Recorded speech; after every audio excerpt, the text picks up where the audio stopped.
ನಮಸ್ಕಾರ, ನನ್ನ ಹೆಸರು ಡಾಕ್ಟರ್ ಕಾರೆಡ್ಡಿ ಶ್ರೀಧರ್ ರೆಡ್ಡಿ. ನಾನು general and laparoscopic surgeon in treatment range hospital KPHB colony, Kukatpally. ನಮಸ್ಕಾರ, ನನ್ನ ಹೆಸರು ಡಾಕ್ಟರ್ ಕಾರೆಡ್ಡಿ ಶ್ರೀಧರ್ ರೆಡ್ಡಿ. ನಾನು stapler and laser surgeon in treatment range hospital KPHB colony, Kukatpally, Hyderabad.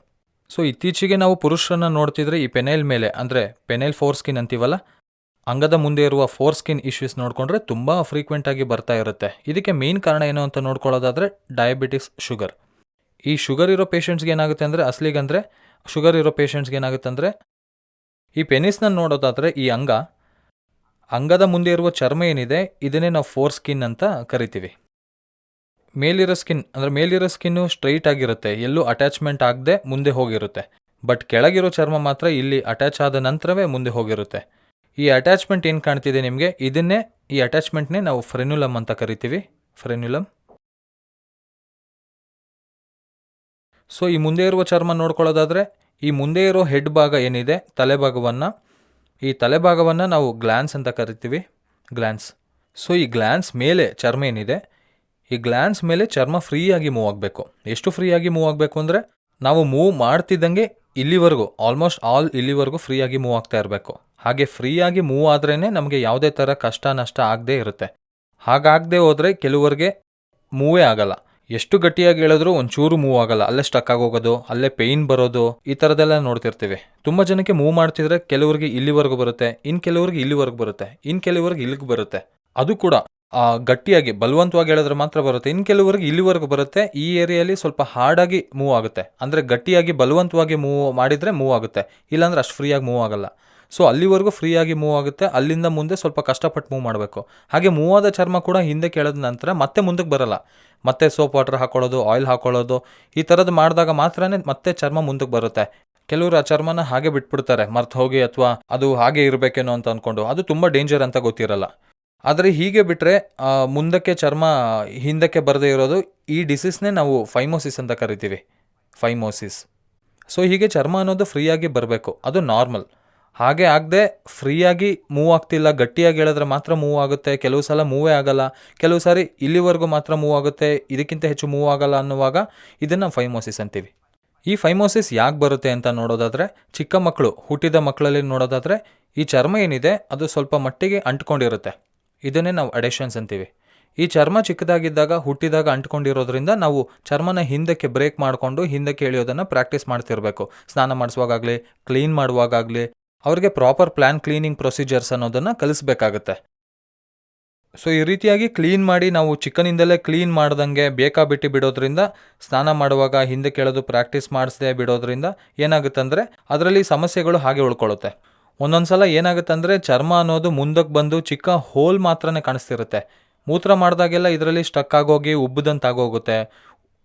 ಉಬ್ಕೊಂಡಾಗ ಅದರಿಂದ ಒಂದೊಂದು ಡ್ರಾಪ್ಸ್ ಹೋರೋದು, ಮೂತ್ರ ಎಲ್ಲ ಹೋದ ನಂತರ ಇದು ಕಡಿಮೆ ಆಗೋದು, ಈ ಥರದ್ದೆಲ್ಲ ನಾವು ನೋಡ್ತಿರ್ತೀವಿ. ಇದನ್ನೇ ಬಲೂನಿಂಗ್ ಅಂತೀವಿ, ಬಲೂನ್ ಥರ ಊದುತ್ತೆ ಅಂತ. ಸೊ ಇದನ್ನೆಲ್ಲ ನಾವು ಫೈಮೋಸಿಸ್ ಅಂತೀವಿ. ದೊಡ್ಡವರನ್ನು ನೋಡ್ತಿದ್ರೆ ಫೈಮೋಸಿಸ್ ಬರೋದಕ್ಕೆ ಕಾರಣಗಳೇನು ಅಂತ ನೋಡಿಕೊಂಡ್ರೆ ಮಾತ್ರ, ಮುಖ್ಯವಾಗಿ ತುಂಬ ಜನಕ್ಕೆ, ಅಂದರೆ 100ರಲ್ಲಿ 85 ಜನಕ್ಕೆ ಡಯಾಬಿಟಿಸ್ನಿಂದ ಬಂದಿರುತ್ತೆ. ಸೊ ಚಿಕ್ಕ ಮಕ್ಕಳಿಗೆ ಒಂದು ವೇಳೆ ಶುಗರ್ ಅಲ್ಲದೆ ಈ ರೀತಿಯಾದ ಪ್ರಾಬ್ಲಮ್ಸ್, ಈ ರೀತಿಯಾದ ಚರ್ಮ ಹಿಂದಕ್ಕೆ ಹೋಗದೆ ಇರೋವಂಥದ್ದು, ಇಂಥರದ್ದೆಲ್ಲ ನೋಡಿಕೊಂಡ್ರೆ ಅದನ್ನು ನಾವು ಫೈಮೋಸಿಸ್ ಅಂತೀವಿ. ಸೊ ಈ ಫೈಮೋಸಿಸ್ಗೆ ಖಚಿತವಾದ ಕಾರಣಗಳೇನು ಅಂತ ಅಂದರೆ, ಖಚಿತವಾದ ಟ್ರೀಟ್ಮೆಂಟ್ ಏನಂದರೆ ಮಾತ್ರ ಅದಕ್ಕೆ ಸರ್ಕಮ್ಸಿಷನ್ ಅನ್ನೋದೇ ಟ್ರೀಟ್ಮೆಂಟ್. ಸರ್ಕಮ್ಸಿಷನ್ ಅಂದರೆ ಏನಂದರೆ, ಈ ಚರ್ಮ ಅಂದರೆ ಈ ಗ್ಲ್ಯಾನ್ಸ್ ಮೇಲೆ ಇರೋ ಚರ್ಮನ ತೆಗೆದು ಹಾಕೋದನ್ನೇ ಸರ್ಕಮ್ಸಿಷನ್ ಅಂತಾರೆ. ಸೊ ನಾವು ಇಲ್ಲಿವರೆಗೂ ಚರ್ಮನ ತೆಗೆದು ಹಾಕ್ತೀವಿ ಅಂತ ಅರ್ಥ. ಸೊ ಆ ಚರ್ಮನ ತೆಗೆದು ಹಾಕೋಕ್ಕೆ ಪದ್ಧತಿಗಳು 2-3 ರೀತಿಯಾದ ಪದ್ಧತಿಗಳಿದೆ.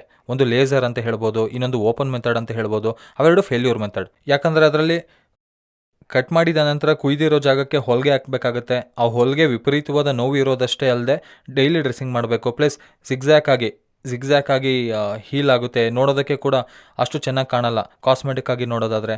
ಬಟ್ ಈಗ ಲೇಸರ್ ಬಂದಿರೋ ಸರ್ಜರಿ ಏನಿದೆಯೋ, ಇದು ನಮ್ಮ ಸೆಂಟರ್ನಲ್ಲಿ ಮಾತ್ರ ಮಾಡೋ ಸರ್ಕಮ್ಸಿಷನ್. ಇದರ ಹೆಸರು KSR ಸರ್ಕಮ್ಸಿಷನ್ ಸರ್ಜರಿ. ಈ KSR ಅಂದರೆ ಏನಂದರೆ, ಒಂದು ಸ್ಟೇಪ್ಲರ್ ಹೆಸರು KSR ಅನ್ನೋದು. KSR ಸ್ಟೇಪ್ಲರ್ಸ್ ಏನಿದೆ ಅದು unique staplers. And KSR circumcision centres ಏನಿದೆ, ಅಂದರೆ ಟ್ರೀಟ್ಮೆಂಟ್ ರೇಂಜ್ ಹಾಸ್ಪಿಟಲ್ಸ್ ಆಗ್ಬೋದು, ಇಲ್ಲಾಂದರೆ ಸರ್ಕಮ್ಕ್ಯೂರ್ ಸೆಂಟರ್ಸ್ ಆಗಿರ್ಬೋದು, ಅಲ್ಲಿ ಮಾತ್ರ ಅವೈಲೇಬಲ್ ಇರುತ್ತೆ. ಈ KSR ಸರ್ಕಮ್ಸಿಷನ್ ಮಾಡಿಸ್ಕೊಂಡ್ರೆ ನಮ್ಮ ಸ್ಟೇಪ್ಲರ್ ಬಳಸಿ ಮಾಡಿಸ್ಕೊಳ್ಳೋದ್ರಿಂದ ಯಾವುದೇ ಥರ ಕಾಂಪ್ಲಿಕೇಶನ್ಸ್ ಆಗಲಿ, ಯಾಕಂದರೆ ಒಂದು ಪೇಟೆಂಟ್ ರೈಟ್ಸ್ ಇರೋ ಸ್ಟೇಪ್ಲರ್ ಇದು. ಫಸ್ಟ್ ಟೈಮ್ ಇಂಡಿಯಾದಲ್ಲಿ ಮಾತ್ರ ಅಲ್ಲದೆ ವರ್ಲ್ಡಲ್ಲೇ ಫಸ್ಟ್ ಟೈಮ್ ಪೇಟೆಂಟ್ ರೈಟ್ಸ್ ಇರೋ ಸ್ಟೇಪ್ಲರ್ಸ್ನ ಬಳಸ್ತಿದ್ದೀವಿ. ಇದರಲ್ಲಿ ಸಿಲಿಕಾನ್ ರಿಂಗ್ಸ್ ಆಗಲಿ ಪಿನ್ಸ್ ಆಗಲಿ ಏನಿದೆಯೋ ಇದು ತುಂಬ ತೆಳುವಾಗಿರುತ್ತೆ, ಅಂದರೆ ಸಣ್ಣದಿರುತ್ತೆ. ಇದರಿಂದ ಯಾವುದೇ ರೀತಿಯಾಗಿ ನೋವಾಗಲಿ ಯಾವುದೇ ಥರ ಪೇಯ್ನ್ ಊತ ಆಗಲಿ ಈ ಥರದ್ದು ಯಾವುದು ಬರಲ್ಲ. ಆ್ಯಂಡ್ ಫೇಲ್ಯೂರ್ ರೇಟ್ ಅನ್ನೋದು 100ಗೆ 100% ಫೇಲ್ಯೂರ್ ರೇಟ್ ಇರಲ್ಲ. ಸೊ 0 ಫೇಲ್ಯೂರ್ ರೇಟ್ ಅನ್ಬೋದು. ಸೊ ಈ ಸರ್ಕಮ್ಸಿಷನ್ ಮಾಡುವಾಗ ಈ ಮುಂದೆ ಇರುವ ಚರ್ಮ ಏನಿದೆಯೋ ಅದರ ಅಪ್ರಾಪ್ರಿಯೇಟ್ ಸೈಜಸ್ ಇರುತ್ತೆ, ಮೆಷರಿಂಗ್ ಸ್ಕೇಲ್ಸ್ ಇರುತ್ತೆ. ಒಂದೊಂದು ಪೇಷಂಟ್ಗೆ ಒಂದೊಂದು ಮೆಷರಿಂಗ್ ಸ್ಕೇಲ್ ಯೂಸ್ ಮಾಡಿ ಎಷ್ಟು ಸೈಜಸ್ ಇದೆ ಅನ್ನೋದನ್ನ ನೋಡ್ತೀವಿ. ಆ ಸೈಜ್ ಬಳಸಿದ ನಂತರ ಆ ಸ್ಟೇಪ್ಲರ್ನ ಡಿಸ್ಕಾರ್ಡ್ ಮಾಡೋದು ನಡೆಯುತ್ತೆ. ಅಂದರೆ ಇದೊಂದು ಡಿಸ್ಪೋಸಬಲ್ ಸ್ಟೇಪ್ಲರ್ ಅಂತ. ಸೊ ಕರೆಕ್ಟ್ ಸ್ಟೇಪ್ಲರ್ ಬಳಸೋದು ಕೂಡ ತುಂಬ ಇಂಪಾರ್ಟೆಂಟ್. ಯಾಕಂದರೆ ದೊಡ್ಡದಿರೋರಿಗೆ ಚಿಕ್ಕ ಸ್ಟೇಪ್ಲರ್ ಬಳಸೋದು, ಚಿಕ್ಕದಿರೋರಿಗೆ ದೊಡ್ಡ ಸ್ಟೇಪ್ಲರ್ ಬಳಸೋದ್ರಿಂದ ಆಗಲಿ ತುಂಬ ತೊಂದರೆಗಳನ್ನ ನಾವು ನೋಡ್ತಾ ಇದ್ದೀವಿ. ಬೇಕಾದರೆ ನೋಡ್ಕೊಳ್ಳಿ, ತುಂಬ ಸೆಂಟರ್ಸ್ನಲ್ಲಿ 32, 34 ಬಳಸಬೇಕಾಗಿರೋ ಜಾಗದಲ್ಲಿ 30 ಬಳಸಿ ಅವರಿಗೆ ನಂತರದಲ್ಲಿ ನರಕ ನೋಡಿರೋ ಪೇಷಂಟ್ಗಳು ಕೂಡ ತುಂಬ ಜನ ಇದ್ದಾರೆ, ನಾನು ನೋಡಿದ್ದೀನಿ.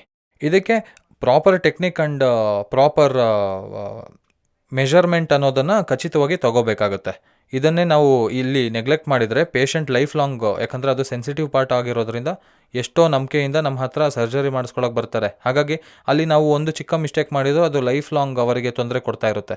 ಈ ಸ್ಟೇಪ್ಲರ್ ಅಪ್ರಾಪ್ರಿಯೇಟ್ ಸೈಜಸ್ ನೋಡಿಕೊಂಡ ನಂತರನೇ ಕೇವಲ ಇಷ್ಟು ಈ ಚರ್ಮದವರೆಗೆ ಮಾತ್ರ ತೆಗಿಬೇಕಾಗುತ್ತೆ. ಇದಕ್ಕಿಂತ ಹೆಚ್ಚಾಗಿ ತೆಗಿಬೇಕಾಗಿರೋ ಕೆಲಸ ಇಲ್ಲ. ಯಾಕಂದರೆ ಇದು ಎಲಾಸ್ಟಿಕ್ ಆಗಿರೋದ್ರಿಂದ ಇದು ಇಲ್ಲಿಗೆ ಬಂದು ಬರುತ್ತೆ.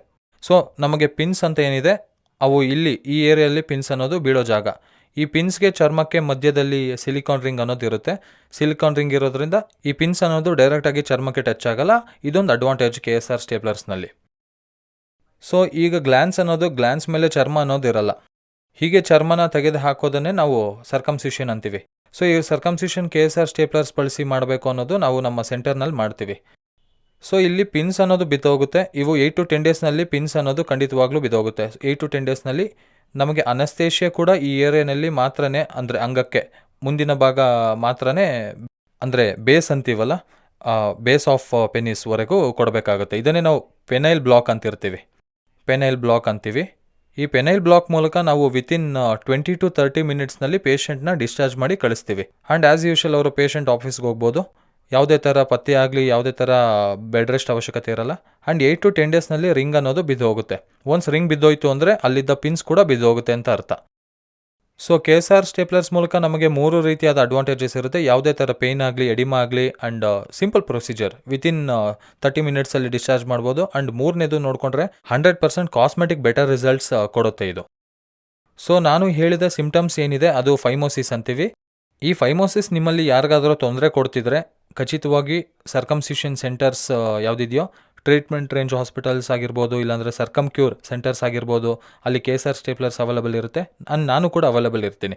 ಸೊ ತಪ್ಪದೇ ನನ್ನನ್ನು ಪರಿಹಾರ ಕೇಳ್ಬೋದು. Thank you very much.